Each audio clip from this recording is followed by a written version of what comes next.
Hello everyone, আসসালামু আলাইকুম। আজকে তোমার সাথে হলো কি আমি আলু পরোটার রেসিপি শেয়ার করবো। তো এখানে হলো কি আমি বেশি কিছু দেখাবো না। এখানে আমি ফার্স্টে একটা ডো তৈরি করে নিয়েছিলাম পরোটার। এখানে হলো কি আমি পেঁয়াজ, কাঁচামরিচ আর এখানে হলো কি ধনিয়া পাতা কুচি করে নিয়েছিলাম। এটার সাথে লবণ, মরিচের গুঁড়া, তারপর হলো একটা পোড়া মরিচ দিয়ে দিলাম।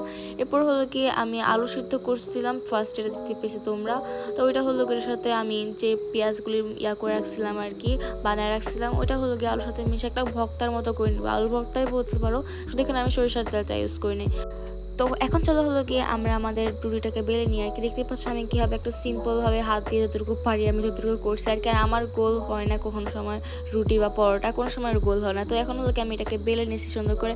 এরপর হলো কি আমি এটাকে ভেজে নিয়েছি। আর ছোটো ছোটো ভিডিওতে আর কি মিনি ব্লগে তত কিছু দেখানোর পসিবল হয় না। তো এখন হলো কি আমার খাওয়ার সময়, তো চলো দেখি, টেস্ট করে দেখি এটা কেমন হয়েছে।